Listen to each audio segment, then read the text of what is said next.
السلام عليكم ورحمة الله وبركاته. ازيكم حبايبي؟ عاملين ايه؟ اهلا بكم في قناتي نكهة البيت طعم وريحة. النهاردة هعمل معاكم كوكي، بس انا الكوكي النهاردة هعمله بطريقة مختلفة. انا عملته قبل كده والفراخ نية، المرة دي سلقتها ربع سلقة يا دوب. حطيتها شوية في المية، غلت، خدت غلوتين كده ما كملتهمش وقفلت عليهم. هنجهز معاكم التتبيلة بتاعتنا. معانا اهي كوبايتين لبن، عندك رايب ماشي، عندك لبن ماشي، انا النهارده حطاهم بلبن. هنعمل ايه بقى؟ هنحط ملح، معلقه حلوه كده ملح، عشان تتبل الحاجه. فلفل اسود طبعا، كركم،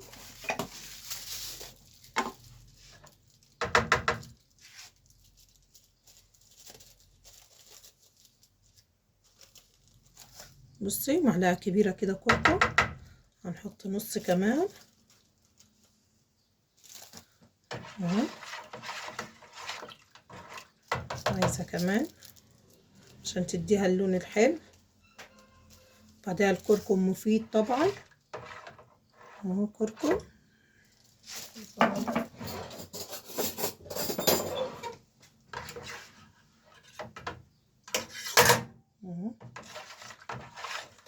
تقلبي. هحط عليها كمان بابريكا، عندك بابريكا مدخنه، بصي بابريكا مدخنه اهي، معلقه صغيره. بصي كل التوابل اللي انت عايزاها. كزبره، معلقه كزبره برضو،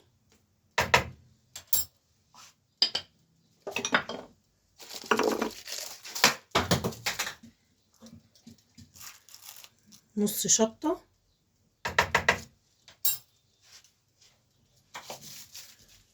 ونفضل نقلب. وهنحط بقى فيها الفراخ اهو. بصي انا سلقاها يا دوب ربع سلقه، مفيش غيرها. خليها تاخد وتدي معاها لحد ما احضر لها التوبنج التاني اللي هو النشا والدقيق.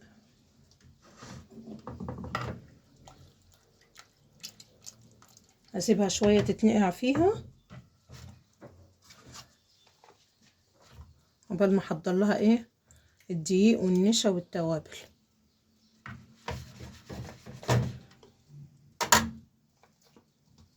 احط كل فراخي وافضل اقلب فيها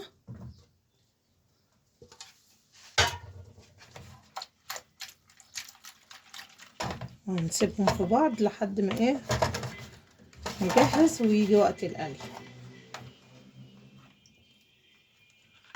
شايفين؟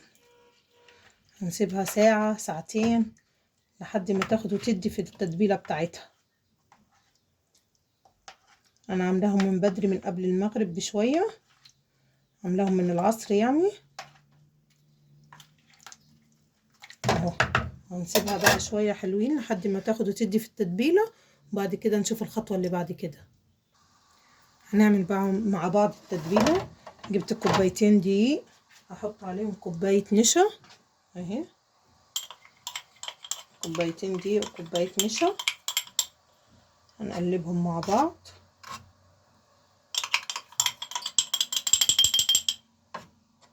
اهو.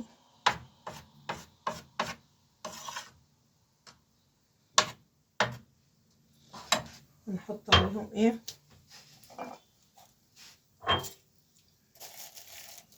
نص بابريكا، كركم،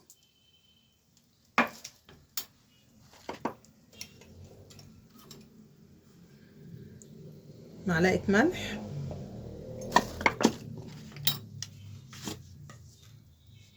فلفل اسود. بس كل حاجة انت عايزاها نكهي بيها التتبيلة دي.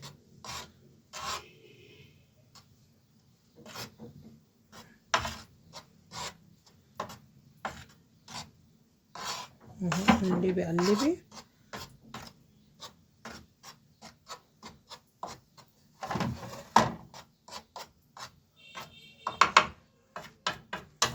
الفراخ. بصوا انا الفراخ سبتها ساعة ونص تقريبا. طلعي من التتبيلة تحطي هنا.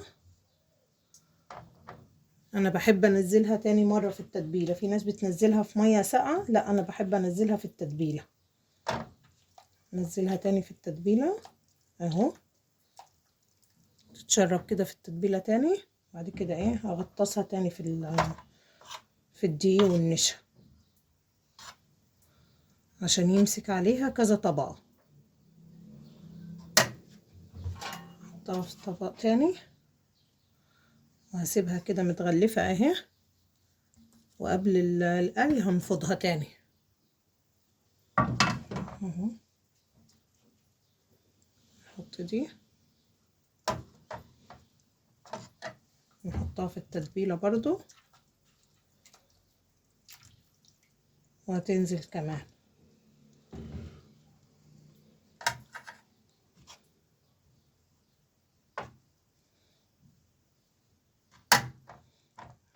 اهو. ودي تاني تعملي نفس كميتك زي ما هي، نفس الطريقة كده تنزل في التتبيلة. بصي غطسيها تاني في التتبيلة وتخرجيها، وتعملي نفس المكونات دي ونفس الطريقة في كل الفراخ اللي عندك. ادي بقى شكل الفراخ اهو بعد ما تبلتها بالدقيق والنشا والتوابل بتاعتنا. هسيبها شوية كده وبعد كده نقليها مع بعض في الزيت. بصوا يا حبايبي، حطيت طاسة على النار، حطيت فيها شوية زيت. هعمل ايه؟ هعمل صلصة للمكرونة الاسباجيتي اللي هعملها جنب الكوكي. انا هعمل الصلصة بتاعت المكرونة، بعد كده هسلق المكرونة الاسباجيتي واحطها عليها بس تتسبك الاول. حطيت معلقة كبيرة كده توم اهو، هحط حبة كمان اهو.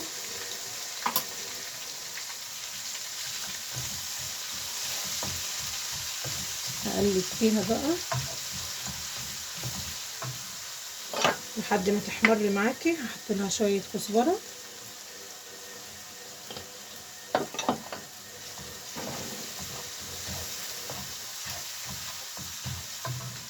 بصي بقى التركاية دي عندك نعناع ناشف اهو، حبة كده وفركيها، خليها في حتة تانية بالريحة والطعم، ما تكتريش اهو كده. فركتي فيها ورقتين 3 نعناع. الثوم مع النعناع مع الطماطم والصلصة يخلوها في حتة تانية في المكرونة.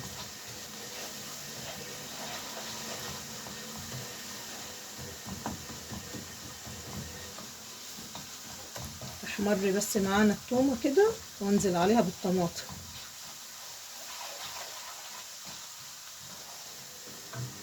لها معلقة ملح كده، حبة بصات كده اهو.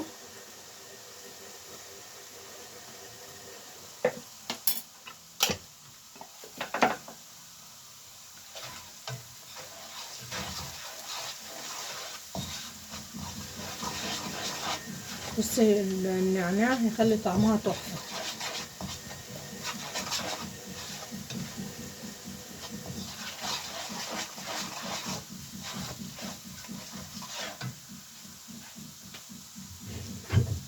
انا عصرة هنا 5 طماطمات، 5 طماطم كده في الخلاط عصراهم، هنزل بيهم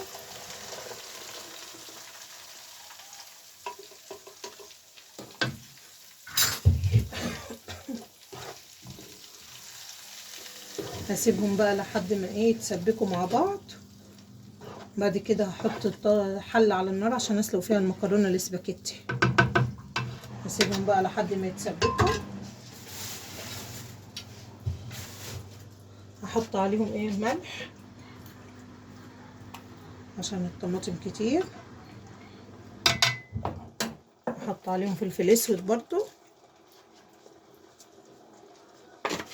وهحط عليهم معلقه صغيره من السكر اهي، معلقه صغير سكر عشان تعادل الحموضه. وهقلب فيها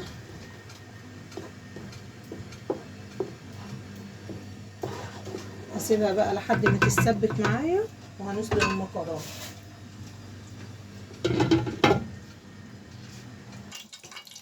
بصوا يا حبايبي، حطيت طاسه على النار، حطيت فيها زيت عميق اهو عشان هبدا اقلي الكوكي معايا.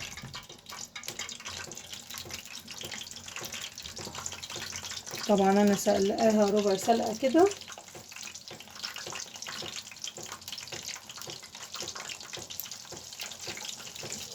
اهو. هحط فيها كميه عشان اغطي عليها واسيبها.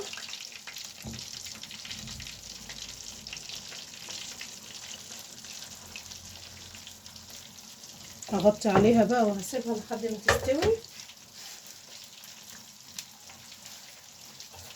اهو. في طاسه التانية اهي الناحيه التانية حطيت صلصه المكرونه، نشوفها. هديها تقليبه كده،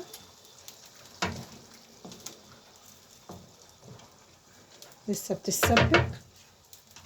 هحط لها معلقه صلصه،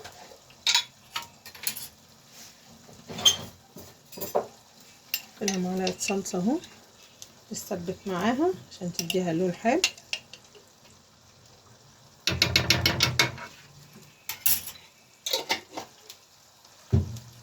نديها تقليبه كمان.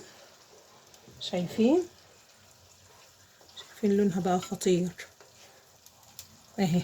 بس لسه هسيبها تتسبك كمان، وهحط حله على النار عشان اسلق المكرونه الاسباجيتي.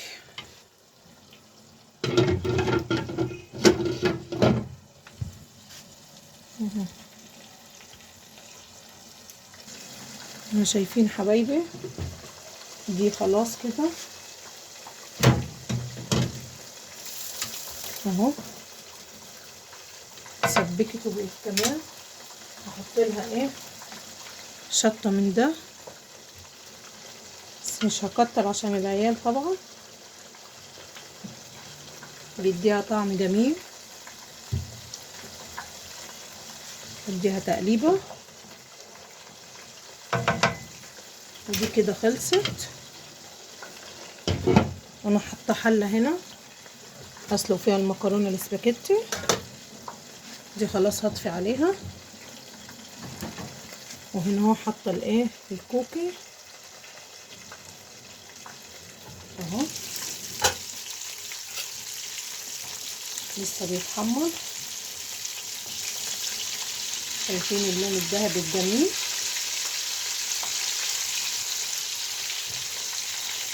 شايفين تحفه اهو.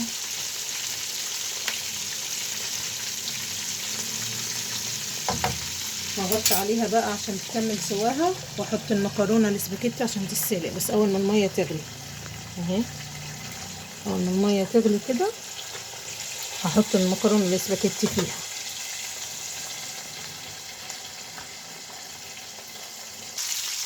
شايفين حبايبي، نطلع مع بعض بقى الكوكي اهو، نطلعها في الطبق ده.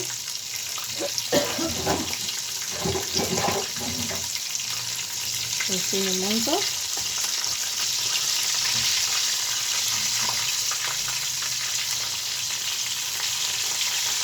اهو. ممكن اعمل ازاي، صفيه كويس من الزيت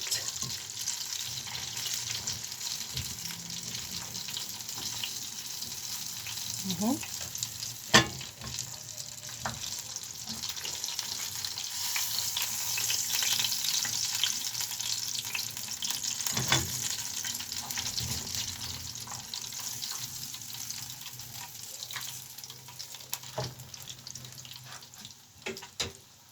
اهو شايفين منظره اهو. صفي انتي كويس من الزيت. انا همسحها في الطبق اللي فيه الزيت ده. هحط بقى الكميه اللي معانا، هحطها كلها.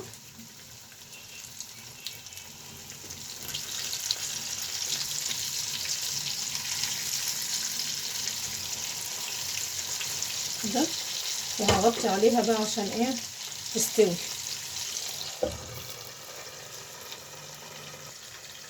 شايفين اهي طلعت. انا نشفتها من الزيت كويس واهي. وحطيت بقى الكميه على الزيت اوريها لكم، بس لسه طبعا اهي. هسيبها بقى شويه لحد ما تاخد اللون وتحمر وتستوي كويس. بعد كده اطلعهم مع اخواتهم هنا. هحط المكرونه معاكم تتسلق. ادي الميه غلت بتاعتها.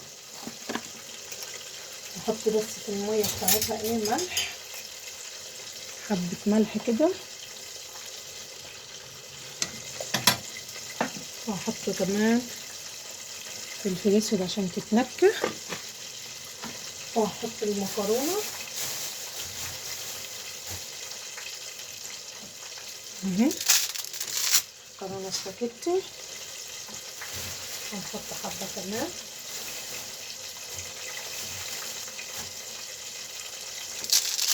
اهو. هنديها تقليبه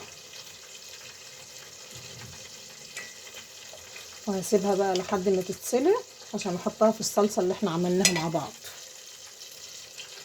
يعني. بس ما تغطيش جامد طبعا عشان الحله بتاعت المكرونه بتغلي فبتنزل ايه الميه بتاعتها. هنا هنشوف دول الكوكي. هقلبهم.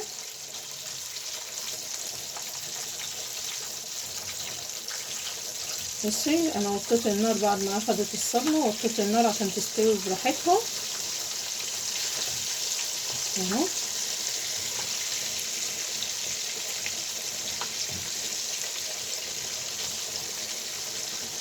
هسيبهم بقى لحد ما يستووا واطلعهم مع اللي قبلهم.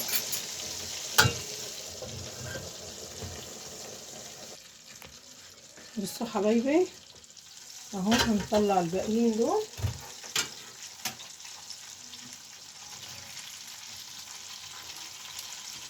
اهو.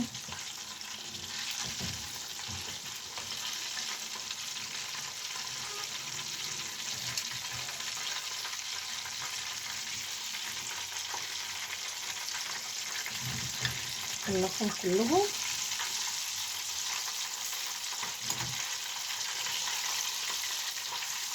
انا عامله فرخه ومقطعاها على 8.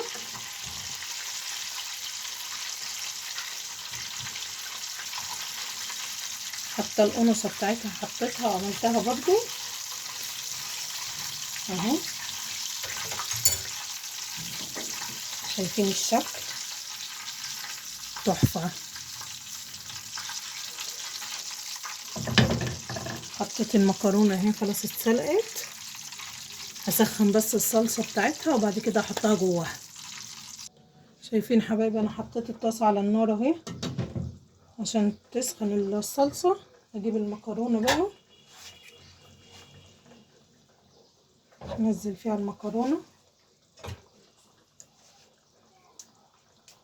انا حطيت معلقه من ميه السلق للمكرونه في الصلصه بس ما صورتهاش اهو.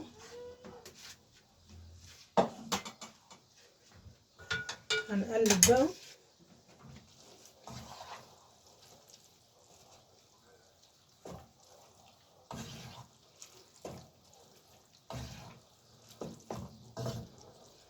شايفين هحط شويه مكرونه كمان عشان الصلصه كتير اهو.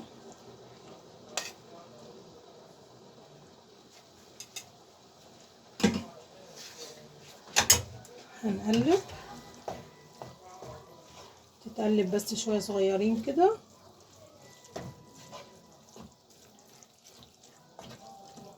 وهغرفها معاكم. نحط لها فلفل اسود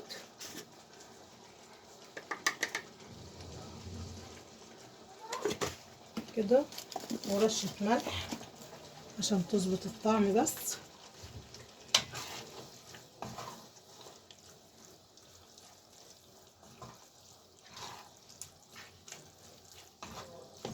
هعرف كده واوريكم. هي كده خلاص سخنت. بصوا حبايبي، دي اكلنا النهارده. عملت الكوكي وعملت المكرونه الاسباجيتي ومعنا شويه ليمون، وبألف هنا وشفا على قلبكم. وما تنسوش تعملوا لي اللايك والاشتراك عشان قناتي تكبر بيكم.